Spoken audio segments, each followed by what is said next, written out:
বাচ্চা সহ মুরব্বী সহ নামাজে যাব। সবচেয়ে বড় কথা হচ্ছে আতঙ্কের বিষয়, যদি এত মানুষ না হয়তো এতক্ষণে হার্টফেল করতাম। এর আগে কি কখনো আটকে ছিলেন লিফটে? না না, এই নতুন মার্কেটে আইয়া তো ভাই বিপদে পড়ে গেছি। ফোন দিলাম 3-4 জনের, কোনো খবর নাই। 10 মিনিট হয়ে গেল। করণীয় কি আসলে লিফটে? করণীয় আল্লাহর কাছে চাওয়া, আর কি করব। এই মুহূর্তে সবাই মিলাদ মাহফিলে অংশ নেন। কথা হ্যাঁ, ইমার্জেন্সি তো সব ফ্লোরে বাজবে।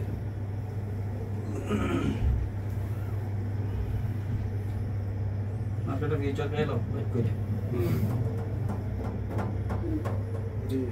এই মার্কেটের ম্যানেজার নাম্বারটা আমাদের আমার কাছে দেন তো। 015 এটা কতক্ষণ আটকাইলেন যে আলমে?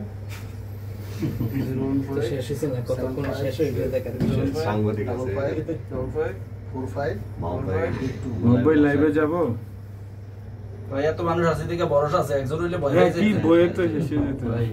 আসতাছি, দোয়া করেন লা ইলাহা ইল্লা আনতা সুবহানাকা ইন্নী কুনতু মিনাজ জালিমিন।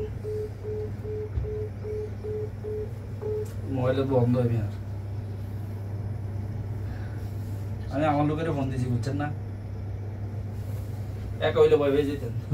স্বাভাবিক।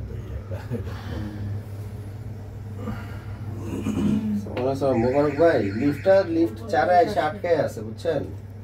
বাচ্চা আছে কোন? বাচ্চা আছে লিফট 4 ভেতরে অনেকজন আটকা। হ্যালো মোবারক ভাই, শুনতেছেন? হ্যালো, লিফট 4 এসে আটকে আছে প্যাসেঞ্জার নিয়ে। 10 মিনিট হয়েছে। লিফট 4 এ আছে, 4 নামাজ আছে। কাকু আর জোরে যোগাযোগ করা, এলে আমরা হার্টবিট বাইরে গেছে। বাচ্চা আছে না, ভয় পাইতেছে, মুরব্বী আছে।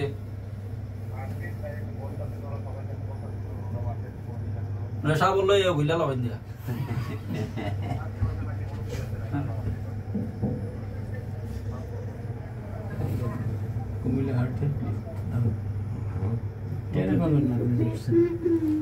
এই যে লিফটে আটকা পড়লেন, আপনার অনুভূতি কি?